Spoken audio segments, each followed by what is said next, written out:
Imaginez un homme capable de paralyser une capitale entière sans être un politicien.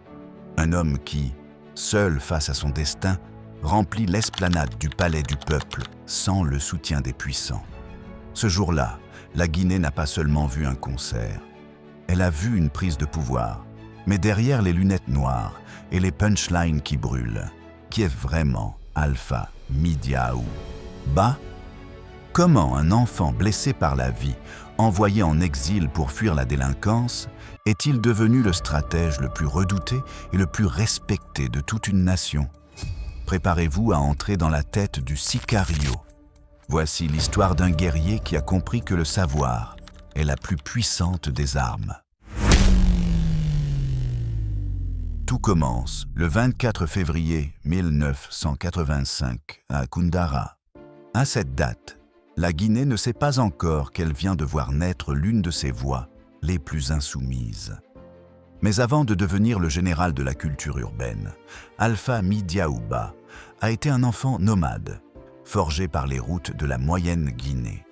Sa vie est un triangle géographique entre Koundara, Pita et Conakry. Il use ses premiers fonds de culotte sur les bancs d'une école primaire catholique à Koundara.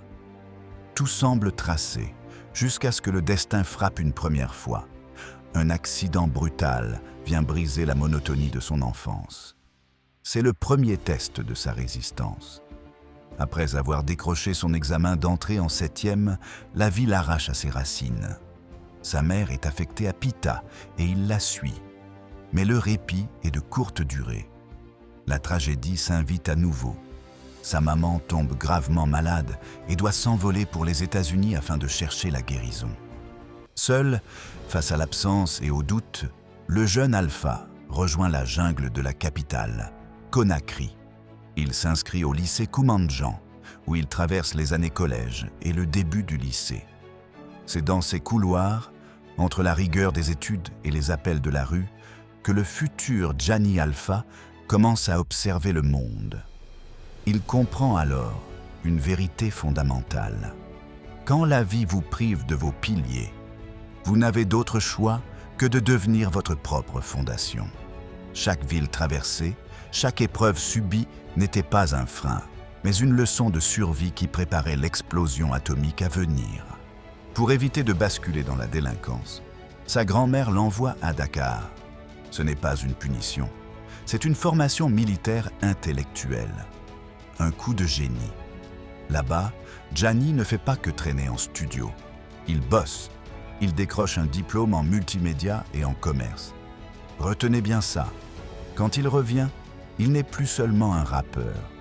C'est un technicien de l'image et un expert en marketing.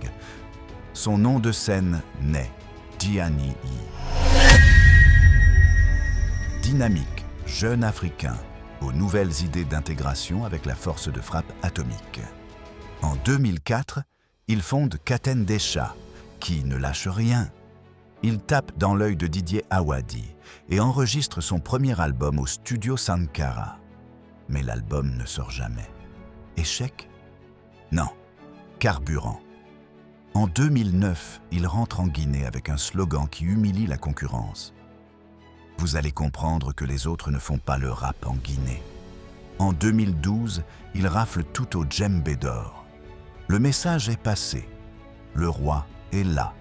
Ce qui rend Djani exceptionnel, c'est sa capacité à transformer sa popularité en pouvoir.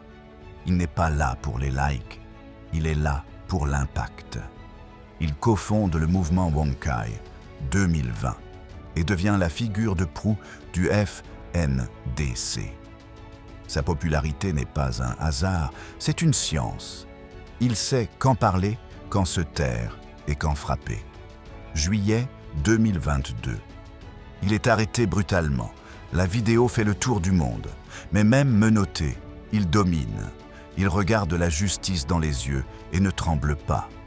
Libéré sous la pression populaire, il prouve une chose. On peut enfermer un homme, mais on n'enferme pas une idée atomique.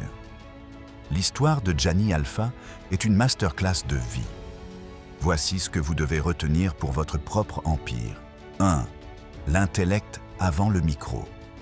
Il a étudié le multimédia avant de percer. Pour réussir, maîtrisez l'outil technique de votre métier. 2. L'indépendance radicale. Ne dépendez jamais d'un seul système. Gianni a construit son propre label pour pouvoir dire sa vérité sans filtre. 3. La résilience. Katen Desha.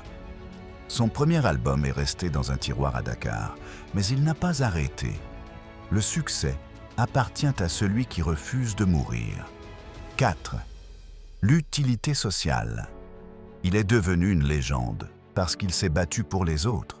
La vraie popularité naît du service rendu à son peuple. Alpha Midiao Ba nous a montré qu'un enfant de Koundara pouvait faire trembler les puissants avec de simples mots. Il nous a prouvé que l'intelligence est le seul bouclier contre l'injustice. Aujourd'hui, Gianni Alpha continue d'écrire son histoire. Et vous? Allez-vous laisser vos échecs vous définir? Ou allez-vous, comme le chef rebelle, transformer vos blessures en médailles? N'oubliez jamais, dynamique, jeune, africain, atomique. Si cette histoire vous a donné la force, abonnez-vous et partagez-la. Dites-nous en commentaire quel morceau de Gianni vous adorez le plus. Merci de nous avoir suivis et à bientôt pour une nouvelle histoire. Ne lâchez rien. Ciao!